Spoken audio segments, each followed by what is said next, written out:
স্বর্ণের সবচেয়ে প্রচলিত ব্যবহার গহনা ও অলংকারে। আমাদের সংস্কৃতি ও সামাজিক অনুষ্ঠানগুলোতে সোনার গুরুত্ব অপরিসীম।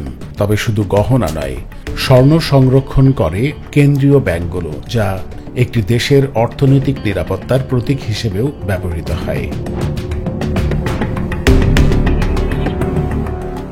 বিস্ময়ের ব্যাপার হচ্ছে, স্বর্ণ ব্যবহৃত হয় অত্যাধুনিক প্রযুক্তিতে।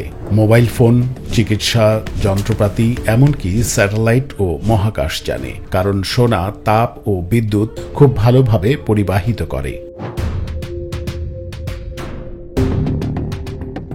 বিশ্বজুড়ে সোনার চাহিদা চিরকালীন। ভারত, চীন ও বাংলাদেশে বিয়ের মৌসুম বা উৎসব এলেই বাড়ে সোনার বিক্রি। আন্তর্জাতিক বাজারে অর্থনৈতিক মন্দা, ডলারের দরপতন কিংবা যুদ্ধাবস্থায় স্বর্ণকে ধরা হয় নিরাপদ সম্পদ হিসেবে, তাই তখন এর দাম বাড়ে হু হু করে। তাহলে প্রশ্ন ওঠে, বিজ্ঞান কি কৃত্রিমভাবে স্বর্ণ তৈরি করতে পেরেছে?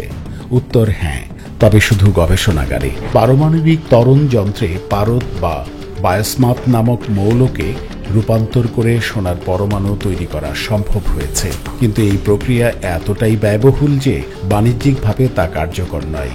1 গ্রাম সোনা তৈরি করতে খরচ হয় কোটি টাকারও বেশি।